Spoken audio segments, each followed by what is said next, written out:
The Adventures of Sherlock Holmes by Sir Arthur Conan Doyle. Adventure 1. A Scandal in Bohemia. 1. To Sherlock Holmes she is always the woman. I have seldom heard him mention her under any other name. In his eyes she eclipses and predominates the whole of her sex. It was not that he felt any emotion akin to love for Irene Adler. All emotions, and that one particularly, were abhorrent to his cold, precise, but admirably balanced mind. He was, I take it, the most perfect reasoning and observing machine that the world has seen. But as a lover he would have placed himself in a false position. He never spoke of the softer passions, save with a jibe and a sneer. They were admirable things for the observer, excellent for drawing the veil from men's motives and actions, but for the trained reasoner to admit such intrusions into his own delicate and finely adjusted temperament was to introduce a distracting factor which might throw a doubt upon all his mental results. Grit in a sensitive instrument, or a crack in one of his own high-power lenses, would not be more disturbing than a strong emotion in a nature such as his. And yet there was but one woman to him, and that woman was the late Irene Adler, of dubious and questionable memory. I had seen little of Holmes lately. My marriage had drifted us away from each other. My own complete happiness and the home-centered interests which rise up around the man who first finds himself master of his own establishment were sufficient to absorb all my attention, while Holmes, who loathed every form of society with his whole Bohemian soul, remained in our lodgings in Baker Street, buried among his old books, and alternating from week to week between cocaine and ambition, the drowsiness of the drug and the fierce energy of his own keen nature. He was still, as ever, deeply attracted by the study of crime, and occupied his immense faculties and extraordinary powers of observation in following out those clues and clearing up those mysteries which had been abandoned as hopeless by the official police. From time to time I heard some vague account of his doings, of his summons to Odessa in the case of the Trepoff murder, of his clearing up of the singular tragedy of the Atkinson brothers at Trincomalee, and finally of the mission which he had accomplished so delicately and successfully for the reigning family of Holland. Beyond these signs of his activity, however, which I merely shared with all the readers of the daily press, I knew little of my former friend and companion. One night, it was on the 20th of March, 1888, I was returning from a journey to a patient, for I had now returned to civil practice, when my way led me through Baker Street. As I passed the well-remembered door which must always be associated in my mind with my wooing and with the dark incidents of the Study in Scarlet, I was seized with a keen desire to see Holmes again and to know how he was employing his extraordinary powers. His rooms were brilliantly lit, and even as I looked up, I saw his tall, spare figure pass twice in a dark silhouette against the blind. He was pacing the room swiftly, eagerly, with his head sunk upon his chest and his hands clasped behind him. To me, who knew his every mood and habit, his attitude and manner told their own story. He was at work again. He had risen out of his drug-created dreams and was hot upon the scent of some new problem. I rang the bell and was shown up to the chamber which had formerly been in part my own. His manner was not effusive, it seldom was, but he was glad, I think, to see me.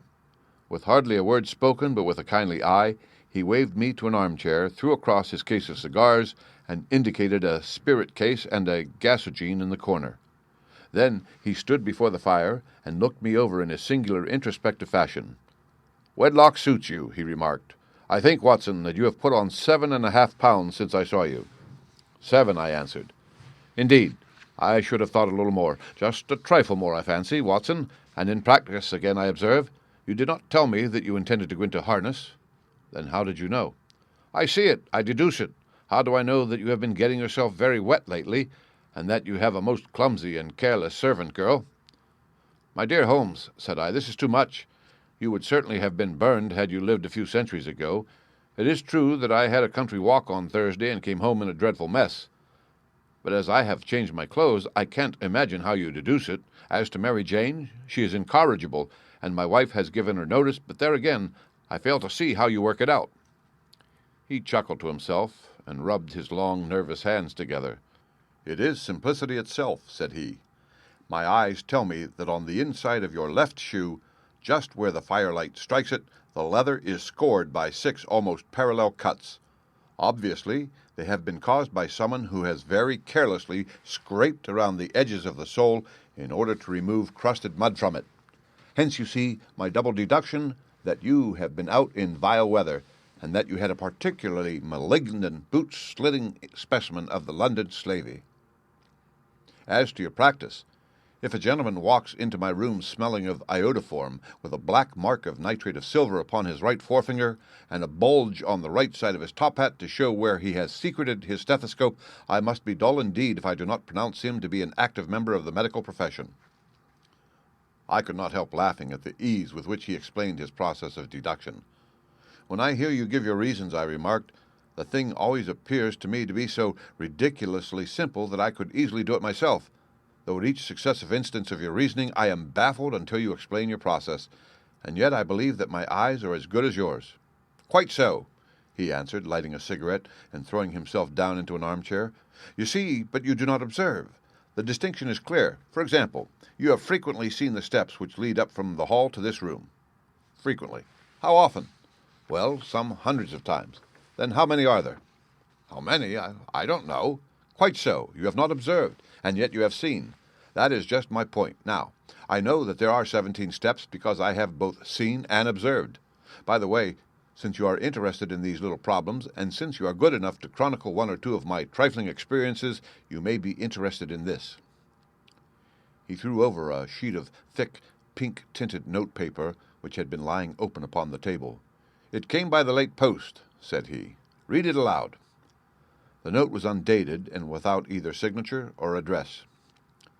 There will call upon you tonight at 7:45, it said, a gentleman who desires to consult you upon a matter of the very deepest moment. Your recent services to one of the royal houses of Europe have shown that you are one who may safely be trusted with matters which are of an importance which can hardly be exaggerated. This account of you we have from all quarters received. Be in your chamber, then, at that hour, and do not take it amiss if your visitor wears a mask. This is indeed a mystery, I remarked. What do you imagine that it means? I have no data yet. It is a capital mistake to theorize before one has data. Insensibly one begins to twist facts to suit theories instead of theories to suit facts. But the note itself, what do you deduce from it?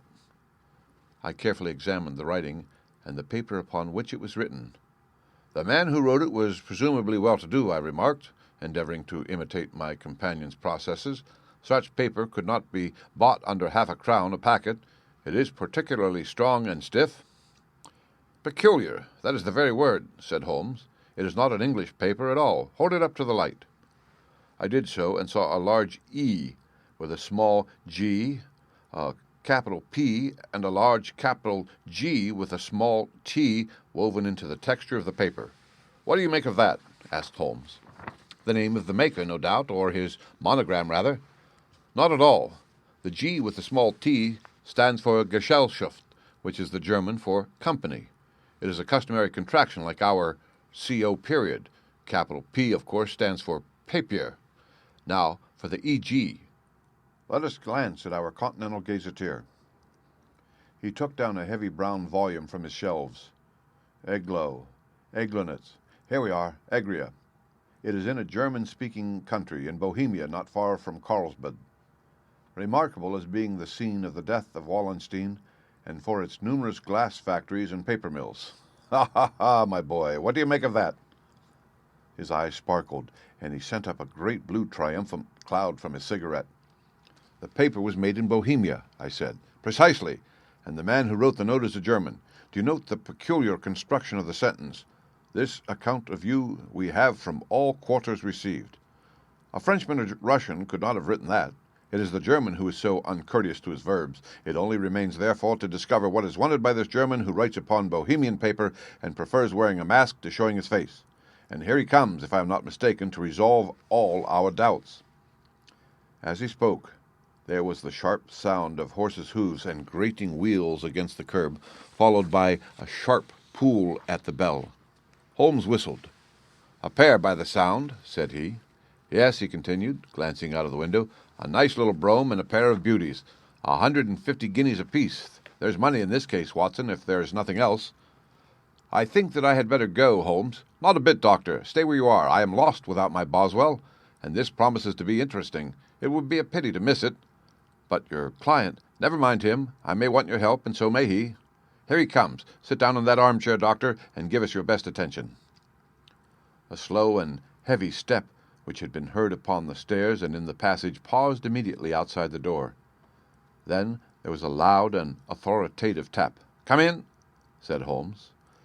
A man entered who could hardly have been less than 6 feet 6 inches in height, with the chest and limbs of a Hercules. His dress was rich with a richness which would in England be looked upon as akin to bad taste. Heavy bands of astrakhan were slashed across the sleeves and fronts of his double-breasted coat, while the deep blue cloak which was thrown over his shoulders was lined with flame-colored silk and secured at the neck with a brooch which consisted of a single flaming barrel. Boots, which extended halfway up his calves, and which were trimmed at the tops with rich brown fur, completed the impression of barbaric opulence which was suggested by his whole appearance. He carried a broad-brimmed hat in his hand, while he wore across the upper part of his face, extending down past the cheekbones, a black, vizard mask, which he had apparently adjusted that very moment, for his hand was still raised to it as he entered. From the lower part of the face he appeared to be a man of strong character, with a thick, hanging lip and a long, straight chin suggestive of resolution pushed to the length of obstinacy. "You had my note?" he asked with a deep, harsh voice and a strongly marked German accent. "I told you that I would call." He looked from one to the other of us, as if uncertain which to address. "Pray take a seat," said Holmes. "This is my friend and colleague, Dr. Watson, who is occasionally good enough to help me in my cases. Whom have I the honor to address?" "You may address me as the Count von Kramm, a Bohemian nobleman. I understand that this gentleman, your friend, is a man of honor and discretion, whom I may trust with a matter of the most extreme importance. If not, I should much prefer to communicate with you alone." I rose to go, but Holmes caught me by the wrist and pushed me back into my chair. "It is both or none," said he. "You may say before this gentleman anything which you may say to me." The Count shrugged his broad shoulders. "Then I must begin," said he, "by binding you both to absolute secrecy for 2 years. At the end of that time the matter will be of no importance. At present it is not too much to say that it is of such weight it may have an influence upon European history." "I promise," said Holmes. "And I." "You will excuse this mask," continued our strange visitor. "The august person who employs me wishes his agent to be unknown to you, and I may confess at once that the title by which I have just called myself is not exactly my own." "I was aware of it," said Holmes dryly. "The circumstances are of great delicacy, and every precaution has to be taken to quench what might grow to be an immense scandal and seriously compromise one of the remaining families of Europe. To speak plainly, the matter implicates the great house of Ormstein, hereditary kings of Bohemia." "I was also aware of that," murmured Holmes, settling himself down in his armchair and closing his eyes.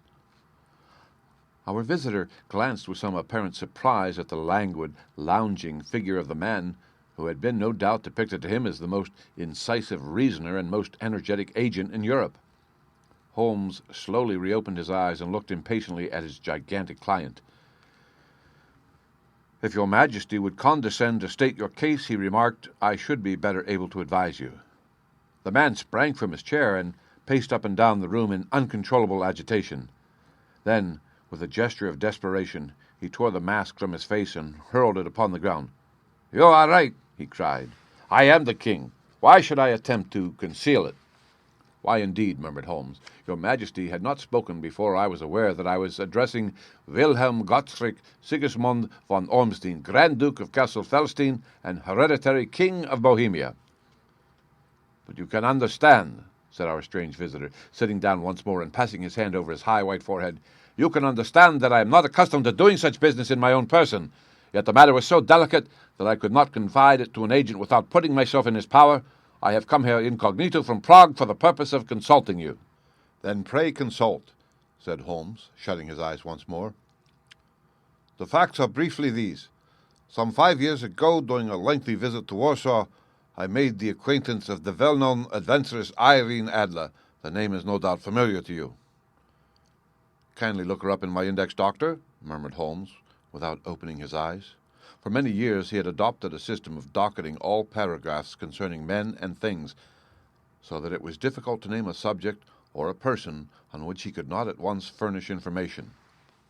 In this case, I found her biography sandwiched in between that of a Hebrew rabbi and that of a staff commander who had written a monograph upon the deep-sea fishes. "Let me see," said Holmes. Born in New Jersey in the year 1858. Contralto? La Scala? Prima donna, Imperial Opera of Warsaw? Yes. Retired from operatic stage? Living in London? Quite so. Your Majesty, as I understand, became entangled with this young person, wrote her some compromising letters, and is now desirous of getting those letters back. Precisely so. But how? Was there a secret marriage? None. No legal papers or certificates? None. Then I fail to follow, Your Majesty. If this young person should produce her letters for blackmailing or other purposes, how was she to prove their authenticity? That is the writing. Pooh, forgery. My private notepaper, stolen. My own seal, imitated. My photograph, bought. We were both in the photograph. Oh, dear. That is very bad. Your Majesty has indeed committed an indiscretion. I was mad, insane. You have compromised yourself seriously. I was only Crown Prince then. I was young. I am but 30 now. It must be recovered. We have tried and failed. Your Majesty must pay. It must be bought. She will not sell. Stolen, then. 5 attempts have been made. Twice, burglars in my pay ransacked her house. Once, we diverted her luggage when she traveled. Twice, she has been waylaid. There has been no result. No sign of it? Absolutely none. Holmes laughed. It is quite a pretty little problem, said he. But a very serious one to me, returned the king reproachfully. Very indeed. And what does she propose to do with the photograph? To ruin me. But how? I am about to be married, so I have heard, to Clotilde Lothman von Saxe-Meiningen, second daughter of the King of Scandinavia. You may know the strict principles of her family. She is herself the very soul of delicacy. A shadow of a doubt as to my conduct would bring the matter to an end. And Irene Adler? Threatens to send them the photograph, and she will do it. I know that she will do it. You do not know her, but she has a soul of steel. She has the face of the most beautiful of women and the mind of the most resolute of men. Rather that I should marry another woman, there are no lengths to which she would not go, none. You are sure that she has not sent it yet? I am sure. And why? Because she has said she would send it on the day when the betrothal was publicly proclaimed. That would be next Monday. Oh, then we have 3 days yet, said Holmes with a yawn. That is very fortunate.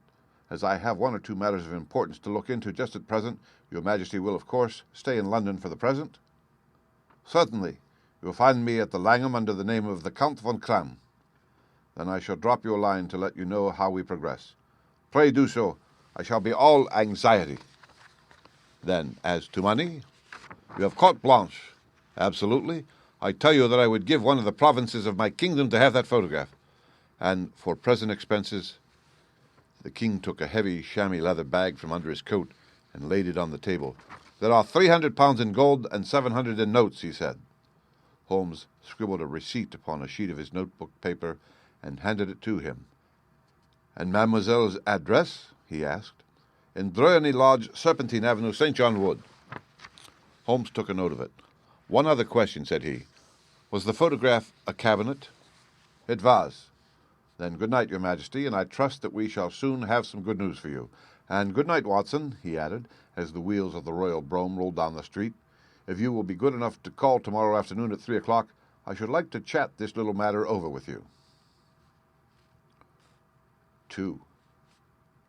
At 3 o'clock precisely, I was at Baker Street, but Holmes had not yet returned.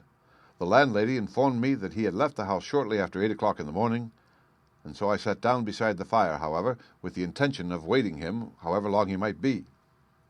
I was already deeply interested in his inquiry, for, though it was surrounded by none of the grim and strange features which were associated with the 2 crimes which I have already recorded, still, the nature of the case and the exalted station of his client gave it a character of its own. Indeed, apart from the nature of the investigation which my friend had on hand, There was something in his masterly grasp of a situation and his keen, incisive reasoning which made it a pleasure to me to study his system of work and to follow the quick, subtle methods by which he disentangled the most inextricable mysteries. So accustomed was I to his invariable success that the very possibility of his failing had ceased to enter into my head. It was close upon 4 before the door opened, and a drunken-looking groom, ill-kempt and side-whiskered, with an inflamed face and in disreputable clothes, walked into the room. Accustomed as I was to my friend's amazing powers in the use of disguises, I had to look 3 times before I was certain that it was indeed he. With a nod, he vanished into the bedroom, whence he emerged in 5 minutes, tweed-suited and respectable as of old. Putting his hands into his pockets, he stretched out his legs in front of the fire and laughed heartily for some minutes. "Well, really," he cried, and then he choked and laughed again until he was obliged to lie back limp and helpless in the chair. "What is it?" "It's quite too funny. I am sure you could never guess how I employed my morning or what I ended by doing." "I can't imagine. I suppose that you have been watching the habits and perhaps the house of Miss Irene Adler?" "Quite so. But the sequel was rather unusual. I will tell you, however, I left the house a little after 8 o'clock this morning in the character of a groom out of work. There is a wonderful sympathy and freemasonry among horsey men. Be one of them, and you will know all that there is to know. I soon found Briony Lodge. It is a bijou villa with a garden at the back, but built out in front right up to the road, 2 stories. Chublock to the door, large sitting room on the right side, well furnished, with long windows almost to the floor, and those preposterous English window fasteners which a child could open. Behind there was nothing remarkable, save that the passage window could be reached from the top of the coach-house. I walked round it and examined it closely from every point of view, but without noting anything else of interest. I then lounged down the street and found, as I expected, that there was a mews in a lane which runs down by one wall of the garden. I lent the ostlers a hand in rubbing down their horses and received in exchange 2pence, a glass of half and half, 2 fills of shag tobacco, and as much information as I could desire about Miss Adler, to say nothing of 6 other people in the neighborhood in whom I was not in the least interested, but whose biographies I was compelled to listen to. "And what of Irene Adler?" I asked. "Oh, she has turned all the men's heads down in that part. She is the daintiest thing under a bonnet on this planet. So say the Serpentine Mews to a man. She lives quietly, sings at concert, drives out at 5 every day, and returns at 7 sharp for dinner. Seldom goes out at other times except when she sings. Has only 1 male visitor, but a good deal of him. He is dark, handsome, and dashing, never calls less than once a day, and often twice. He is a Mr. Godfrey Norton of the Inner Temple. See the advantages of a cabman as a confidant. They had driven him home 12 times from Serpentine Mews, and knew all about him. When I had listened to all they had to tell, I began to walk up and down near Briony Lodge once more, and to think over my plan of campaign." This Godfrey Norton was evidently an important factor in the matter. He was a lawyer. That sounded ominous. What was the relation between them, and what the object of his repeated visits? Was she his client, his friend, or his mistress? If the former, she had probably transferred the photograph to his keeping. If the latter, it was less likely. On the issue of this question depended whether I should continue my work at Briony Lodge or turn my attention to the gentlemen's chambers in the Temple. It was a delicate point, and it widened the field of my inquiry. I fear that I bore you with these details, but I have to let you see my little difficulties if you are to understand the situation. "I am following you closely," I answered. I was still balancing the matter in my mind when a hansom cab drove up by to Briony Lodge, and a gentleman sprang out. He was a remarkably handsome man, dark, aquiline, and mustached, evidently the man of whom I had heard. He appeared to be in a great hurry, shouted to the cabman to wait, and brushed past the maid, who opened the door with the air of a man who was thoroughly at home. He was in the house about half an hour, and I could catch glimpses of him in the windows of the sitting-room, pacing up and down, talking excitedly, and waving his arms. Of her I could see nothing. Presently he emerged, looking even more flurried than before. As he stepped up to the cab, he pulled a gold watch from his pocket and looked at it earnestly. "Drive like the devil," he shouted, "first to Gross and Hankey's in Regent Street, and then to the Church of St. Monica in the Edgware Road. Half a guinea if you do it in 20 minutes. Away they went, and I was just wondering whether I should not do well to follow them, when up the lane came a neat little landau, the coachman with his coat only half buttoned, and his tie under his ear, while all the tags of his harness were sticking out of the buckles. It hadn't pulled up before she shot out of the hall door and into it. I only caught a glimpse of her at the moment, but she was a lovely woman with a face that a man might die for. "The Church of St. Monica, John. she cried, "and half a sovereign if you reach it in 20 minutes." This was quite too good to lose, Watson. I was just balancing whether I should run for it or whether I should perch behind her landau when a cab came through the street. The driver looked twice at such a shabby fare, but I jumped in before he could object. "The Church of St. Monica," said I, "and a half a sovereign if you reach it in 20 minutes. It was 25 minutes to 12, and of course it was clear enough what was in the wind. My cabby drove fast. I don't think I ever drove faster, but the others were there before us. The cab and the landau with their steaming horses were in front of the door when I arrived. I paid the man and hurried into the church. There was not a soul there save the two of them who I had followed and a surpliced clergyman who seemed to be expostulating with them. They were all three standing in a knot in front of the altar. I lounged up the side aisle like any other idler who has dropped into a church. Suddenly, to my surprise, the three at the altar faced round to me, and Godfrey Norton came running as hard as he could towards me. "Thank God," he cried. "You'll do. Come, come." "What then?" I asked. "Come, man, come. Only 3 minutes or it won't be legal." I was half dragged up to the altar, and before I knew where I was, I found myself mumbling responses which were whispered in my ear, and vouching for things of which I knew nothing, and generally assisting in the secure tying up of Irene Adler, spinster, to Godfrey Norton, bachelor. It was all done in an instant, and there was the gentleman thanking me on the one side and the lady on the other, while the clergyman beamed on me in front. It was the most preposterous position in which I found myself in life ever, and it was the thought of it that started me laughing just now. It seems that there had been some informality about their license, that the clergyman absolutely refused to marry them without a witness of some sort, and that my lucky appearance saved the bridegroom from having to sally out into the streets in search of a best man. The bride gave me a sovereign. I mean to wear it on my watch chain in memory of the occasion. "This is a very unexpected turn of affairs," said I. "And what then?" "Well, I found my plans very seriously menaced. It looked as if the pair might take an immediate departure, and so necessitate very prompt and energetic measures on my part.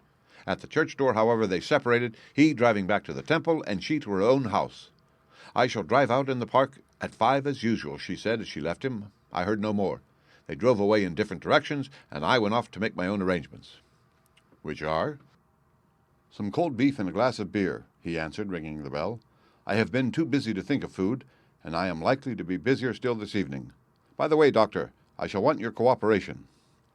"I shall be delighted. You don't mind breaking the law?" "Not in the least."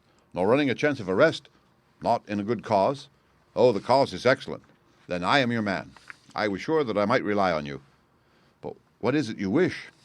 "When Mrs. Turner has brought in the tray, I will make it clear to you.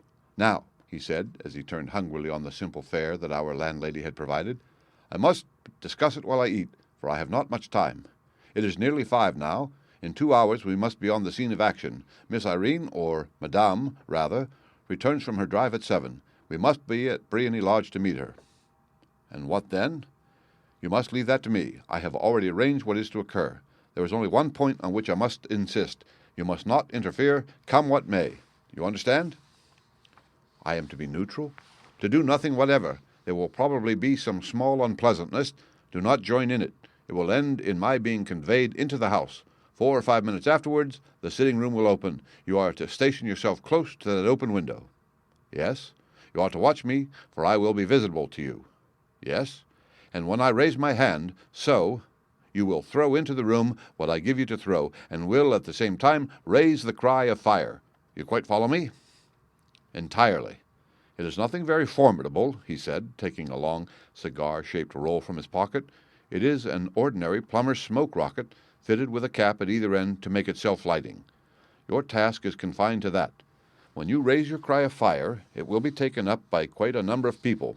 You may then walk to the end of the street, and I will rejoin you in 10 minutes. I hope that I have made myself clear. I am to remain neutral, to get near the window, to watch you, and, at the signal, to throw in this object, then to raise the cry of fire, and to wait you at the corner of the street." "Precisely." "Then you may entirely rely on me." "That is excellent. I think, perhaps, it is almost time that I prepare for the new role I have to play." He disappeared into his bedroom, and returned in a few minutes in the character of an amiable and simple-minded nonconformist clergyman. His broad black hat, his baggy trousers, his white tie, his sympathetic smile, and general look of peering and benevolent curiosity were such as Mr. John Hare alone could have equaled. It was not merely that Holmes changed his costume. His expression, his manner, his very soul seemed to vary with every fresh part that he assumed. The stage lost a fine actor, even as science lost an acute reasoner when he became a specialist in crime. It was 6:15 when we left Baker Street, and it still wanted 10 minutes to the hour when we found ourselves in Serpentine Avenue. It was already dusk, and the lamps were just being lighted as we paced up and down in front of Briony Lodge, waiting for the coming of its occupant. The house was just as I had pictured it from Sherlock Holmes' succinct description, but the locality appeared to be less private than I expected. On the contrary, for a small street in a quiet neighborhood, it was remarkably animated. There was a group of shabbily dressed men smoking and laughing in a corner, a scissors grinder with his wheel, 2 guardsmen who were flirting with a nurse girl, and several well-dressed young men who were lounging up and down with cigars in their mouths. "You see," remarked Holmes as we paced to and fro in front of the house, "this marriage rather simplifies matters. The photograph becomes a double-edged weapon now. The chances are that she would be as averse to its being seen by Mr. Godfrey Norton as our client is to its coming to the eyes of his princess. Now the question is, where are we to find the photograph?"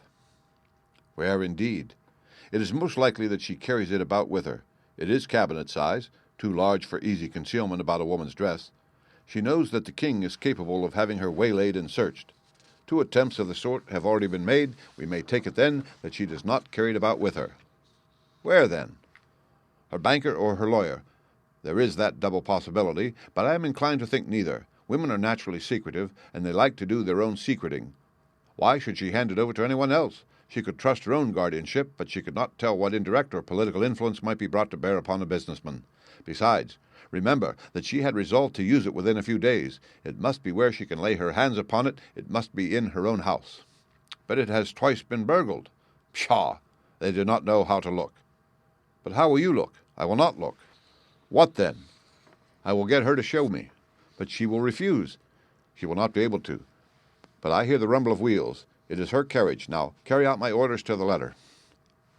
As he spoke, the gleam of the sidelights of a carriage came round the curve of the avenue. It was a smart little landau which rattled up to the door of Briony Lodge. As it pulled up, one of the loafing men at the corner dashed forward to open the door in the hope of earning a copper, but was elbowed away by another loafer who had rushed up with the same intention. A fierce quarrel broke out, which was increased by the 2 guardsmen who took sides with one of the loungers, and by the scissors grinder who was equally hot upon the other side. A blow was struck, and in an instant the lady who had stepped from her carriage was the center of a little knot of flushed and struggling men who struck savagely at each other with their fists and sticks. Holmes dashed into the crowd to protect the lady, but just as he reached her he gave a cry and dropped to the ground with the blood running freely down his face. At his fall, the guardsmen took to their heels in one direction and the loungers in the other, while a number of better-dressed people who had watched the scuffle without taking part in it crowded in to help the lady and to attend to the injured man. Irene Adler, as I will still call her, had hurried up the steps, but she stood at the top with her superb figure outlined against the lights of the hall, looking back into the street. "Is the poor gentleman much hurt?" she asked. "He is dead," cried several voices. "No, no, there's life in him," shouted another, "but he'll be gone before you can get him to hospital." "He's a brave fellow," said a woman. "They would have had the lady's purse and watch if it hadn't been for him. They were a gang, and a rough one, too. Ah, he's breathing now. He can't lie in the street. May we bring him in, ma'am?" "Surely. Bring him into the sitting-room. There is a comfortable sofa. This way, please." Slowly and solemnly he was borne into Briony Lodge and laid out in the principal room, while I still observed the proceedings from my post by the window. The lamps had been lit, but the blinds had not been drawn, so that I could see Holmes as he lay upon the couch. I do not know whether he was seized with compunction at that moment for the part he was playing, but I know that I never felt more heartily ashamed of myself in my life than when I saw the beautiful creature against whom I was conspiring, or the grace and kindliness with which she waited upon the injured man. And yet it would be the blackest treachery to Holmes to draw back now from the part which he had entrusted to me. I hardened my heart, and took the smoke rocket from under my ulster. After all, I thought, We are not injuring her. We are but preventing her from injuring another." Holmes had sat up upon the couch, and I saw him motion like a man who is in need of air. A maid rushed across and threw open the window. At the same instant I saw him raise his hand, and at the signal I tossed my rocket into the room with a cry of "Fire!" The word was no sooner out of my mouth than the whole crowd of spectators, well-dressed and ill, gentlemen, ostlers, and servant-maids, joined in a general shriek of "Fire!" Thick clouds of smoke curled through the room and out at the open window. I caught a glimpse of rushing figures, and a moment later the voice of Holmes from within, assuring them that it was a false alarm. Slipping through the shouting crowd, I made my way to the corner of the street, and in 10 minutes was rejoiced to find my friend's arm in mine and to get away from the scene of uproar. He walked swiftly and in silence for some minutes until we had turned down one of the quiet streets which led towards the Edgware Road. "You did it very nicely, Doctor," he remarked. "Nothing could have been better. It is all right. You have the photograph? I know where it is." "And how did you find out?" "She showed me, as I told you she would." "I am still in the dark." "I do not wish to make a mystery," said he, laughing. "The matter was perfectly simple. You, of course, saw that everyone in the street was an accomplice. They were all engaged for the evening." "I guessed as much. Then, when the row broke out, I had a little moist red paint in the palm of my hand. I rushed forward, fell down, clapped my hand to my face, and became a piteous spectacle. It is an old trick." "That also I could fathom." "Then they carried me in. She was bound to have me in. What else could she do? And into her sitting room, which was the very room which I suspected. It lay between that and her bedroom, and I was determined to see which. They laid me on a couch. I motioned for air. They were compelled to open the window, and you had your chance." "How did that help you?" "It was all important. When a woman thinks that her house is on fire, her instinct is at once to rush to the thing which she values most. It is a perfectly overpowering impulse, and I have more than once taken advantage of it. In the case of the Darlington substitution scandal, it was of use to me, and also in the Arnsworth Castle business. A married woman grabs at her baby. An unmarried one reaches for her jewel box. Now, it was clear to me that Our Lady of today had nothing in the house more precious to her than what we are in quest of. She would rush to secure it. The alarm of fire was admirably done. The smoke and shouting were enough to shake nerves of steel. She responded beautifully. The photograph is in a recess behind a sliding panel just above the right bell pull. She was there in an instant, and I caught a glimpse of it as she half drew it out. When I cried out that it was a false alarm, she replaced it, glanced at the rocket, rushed from the room, and I have not seen her since. I rose, and making my excuses, escaped from the house. I hesitated whether to attempt to secure the photograph at once, but the coachman had come in, and as he was watching me narrowly, it seemed safer to wait. A little over-precipitance may ruin all. "And now?" I asked. "Our quest is practically finished. I shall call with the king tomorrow, and with you, if you care to come with us. We will be shown into the sitting-room to wait for the lady, but it is probable that when she comes she may find neither of us nor the photograph. It might be a satisfaction to His Majesty to regain it with his own hands." "And when will you call?" "At 8 in the morning. She will not be up, so that we shall have a clear field. Besides, we must be prompt, for this marriage may mean a complete change in her life and habits. I must wire to the king without delay." We had reached Baker Street and had stopped at the door. He was searching his pockets for the key when someone passing said, "Good night, Mr. Sherlock Holmes." There were several people on the pavement at the time, but the greeting appeared to have come from a slim youth in an ulster who had hurried by. "I've heard that voice before," said Holmes, staring down the dimly lit street. "Now, I wonder who the deuce that could have been." 3. I slept at Baker Street that night, and we were engaged upon our toast and coffee in the morning when the King of Bohemia rushed into the room. "You've really got it?" he cried, grasping Sherlock Holmes by either shoulder and looking eagerly into his face. "Not yet." "But you have hopes?" "I have hopes." "Then come in. I am all impatience to be gone." "We must have a cab."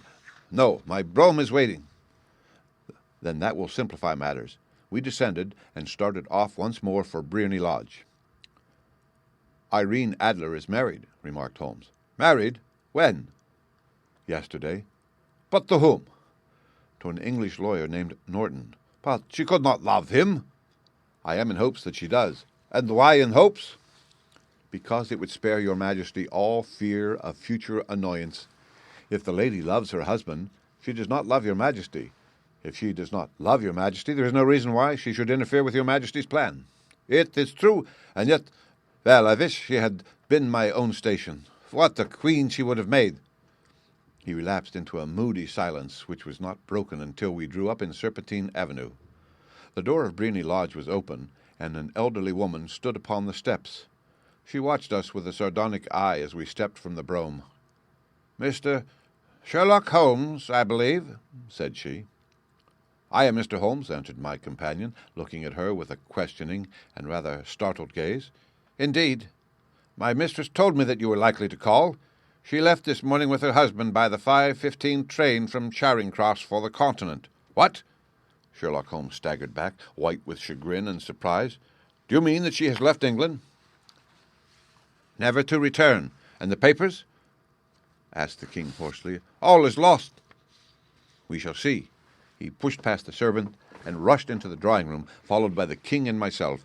The furniture was scattered about in every direction, with dismantled shelves and open drawers, as if the lady had hurriedly ransacked them before her flight. Holmes rushed at the bell pull, tore back a small sliding shutter, and, plunging in his hand, pulled out a photograph and a letter. The photograph was of Irene Adler herself in evening dress. The letter was superscribed to Sherlock Holmes, Esquire, to be left till called for. My friend tore it open, and we all three read it together. It was dated at midnight of the preceding night, and ran in this way: "My dear Mr. Sherlock Holmes, you really did it very well. You took me in completely. Until after the alarm of fire I had not a suspicion. But then, when I found how I had betrayed myself, I began to think. I had been warned against you months ago. I had been told that if the king employed an agent, it would certainly be you, and your address had been given me. Yet with all this, you made me reveal what you wanted to know. Even after I became suspicious, I found it hard to think evil of such a dear, kind old clergyman. But you know, I have been trained as an actress myself. Male costume is nothing new to me. I often take advantage of the freedom which it gives. I sent John, the coachman, to watch you, ran upstairs, got into my walking clothes, as I call them, and came down just as you departed. Well, I followed you to your door, and so made sure that I was really an object of interest to the celebrated Mr. Sherlock Holmes. Then I, rather imprudently, wished you good night, and started for the Temple to see my husband. We both thought the best resource was flight, when pursued by so formidable an antagonist, so you will find the nest empty, and when you call tomorrow. As to the photograph, your client may rest in peace. I love and am loved by a better man than he. The king may do what he will without hindrance from one whom he has cruelly wronged. I keep it only to safeguard myself, and to preserve a weapon which will always secure me from any steps which he might take in the future. I leave a photograph which he might care to possess, and I remain, dear Mr. Sherlock Holmes, very truly yours, Irene Norton, née Adler." "What a woman! Oh, what a woman!" cried the King of Bohemia, when we had all three read this epistle. "Did I not tell you how quick and resolute she was? Would she have not made an admirable queen? Is it not a pity that she was not on my level?" "From what I have seen of the lady, she seems indeed to be on a very different level to your Majesty," said Holmes coldly. "I am sorry that I have not been able to bring your Majesty's business to a more successful conclusion." "On the contrary, my dear sir," cried the king, "nothing could be more successful. I know that her word is inviolate. The photograph is now as safe as if it were in the fire." "I am glad to hear your Majesty say so. I am immensely indebted to you. Pray tell me in what way I can reward you.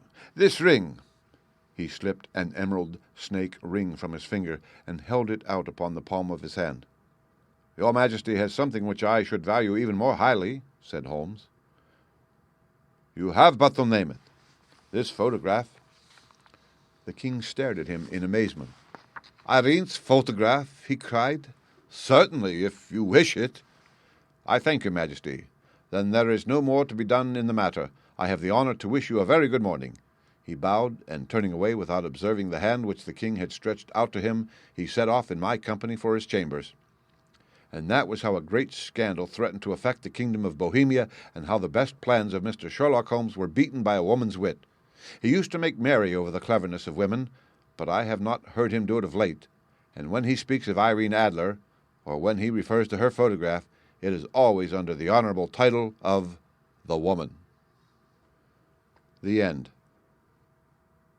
Read by Rick Kishner for Lit2Go on the web at fcit.usf.edu.